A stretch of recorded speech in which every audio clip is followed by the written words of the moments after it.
is going on, peeps? My name is Brandon. Today we're going to go over chambering and rechambering, also known as like recoiling in some styles, for kicks. So we're going to go over my thoughts on them. Should you do it? Should you not do it? If you should do it, when should you do it? Is there a certain way to do it? You know, stuff like that. Let's just go over it. Here we go. So the short answer is yes, you always want to have some kind of chamber or rechamber to your kicks. The long answer is it really depends, at least in my opinion. So let me just go over that. So I come from a very traditional background in karate, Tang Soo Do, Muay karate, specifically, and we chamber and rechamber all of our kicks. And probably some of my friends who know that I do that and also do the style that I do, when I tell them that, or when I say that you don't always need to like rechamber your kicks, they're probably like, you have no idea what you're talking about. But let me explain myself. So first off, I was taught that all kicks should look like this. So you have 4 parts to the kick. You're gonna chamber, you're gonna kick, you're gonna rechamber, then you're gonna put it down. Same thing. Front kick, I'm gonna chamber, I'm gonna kick, I'm gonna rechamber, I'm gonna put it down. Round kick, I'm gonna chamber, I'm gonna kick, I'm gonna fall into it because I can't keep my balance. For a round kick, I'm gonna chamber, I'm gonna kick, I'm gonna rechamber, I'm gonna put it down. You get the point. And this, for the most part, is how the majority of the kicks that I throw, and this is how I throw them, with those 4 parts of the kick. However, there are some kicks where I'm just kind of like, I don't really do that. And it's mainly on the rechamber part. But let me just show you because it'll make it easier to understand. See, also, along with Muay Thai, I also trained in Muay Thai kickboxing. And the way they kick is a little bit different. Looks like this. So in Muay Thai, we're taught that we give the kick, the leg is going to come up. We're going to give our kick, let's say I was going to give a round kick, leg comes straight up. I'm going to turn my hips over to the kick, whip the foot back down straight to the ground. So it should be something more like... And can I just say that is kind of difficult to do without kicking anything, because usually you use the bounce of the person that you're hitting, and that pulls your leg back down. But yeah, so it's different. So we don't give our kick and then rechamber your leg up high and then put it back down.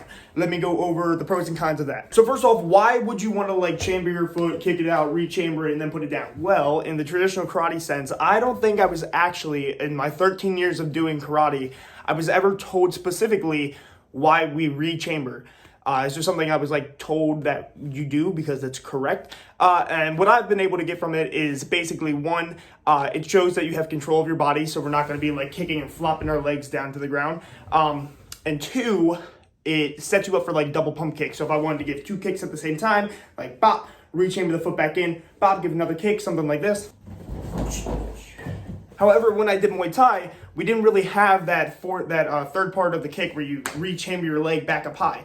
Instead, what you do is when you're giving a high kick or a middle kick, which is a round kick, you're going to kick, and then the way that it was described to me is that you're like kick starting a motorcycle. So you kick, and then boom, you whip your foot back down to the ground to get it back behind you, because it's the fastest way to get your feet back under you after you give the kick. The exception to this is when we do kicks like the teep kick, which looks like this.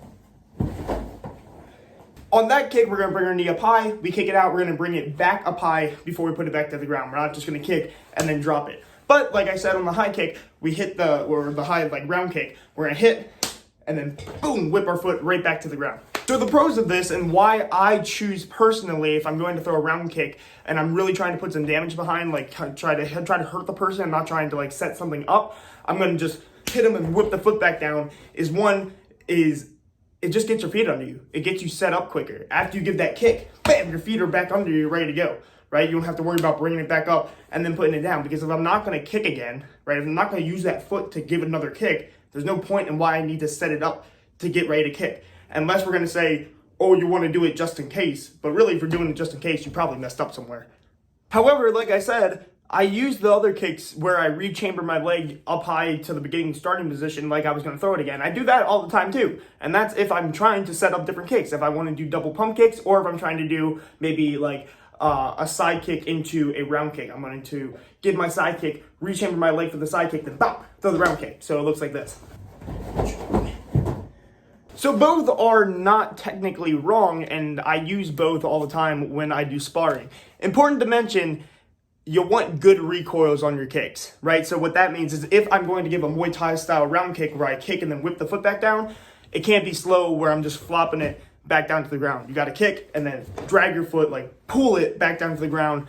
That way you're back in a good stance, because I oftentimes don't do that and my coach gets on me a lot. So But that's basically my thoughts when it comes to chambering and rechambering. I think chambering is basically universal through all styles. You have some kind of chamber, in some styles it might not be as like defined as in traditional like Taekwondo or Tang Soo Do karate.